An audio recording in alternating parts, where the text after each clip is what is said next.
దేశ ఆర్థిక వ్యవస్థను మోదీ సర్కార్ చిన్నాభిన్నం చేస్తుందని సిపిఎం రాష్ట్ర కార్యదర్శి తమ్మినేని వీరభద్రం ఆరోపించారు. దేశ సొమ్మును అదానీ దోచుకున్న అతడికి ప్రభుత్వం వత్తాసు పలుకుతుందని మండిపడ్డారు. అదానీ లాంటి వాళ్ళు లక్షల కోట్ల కుంభకోణాలు చేస్తున్నా పట్టించుకోవడం లేదన్నారు. ఇటీవలే భారతదేశ ప్రజల సొమ్ము 10 లక్షల కోట్లు ఆవిరైపోయిందని తెలిపారు. మోదీని విమర్శిస్తే ఈడీ, సిబిఐ లాంటి సంస్థల్ని ఉసిగొల్పుతున్నారని మండిపడ్డారు.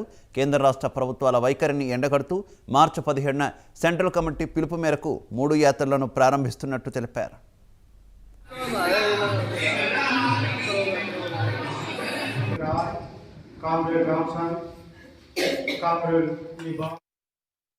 దేశంలో గత 8 సంవత్సరాలుగా సాగుతున్నటువంటి బీజేపీ చాలా దుర్మార్గంగా తయారైంది.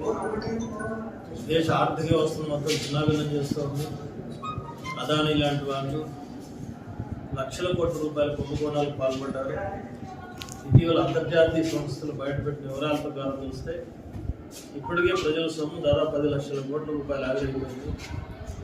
ఇంత అక్రమంగా అదాని ప్రవర్తించినా సరే ఆయన వెనకేసి రావడానికి, రక్షించడానికి ప్రభుత్వం పూనుకుంటోంది.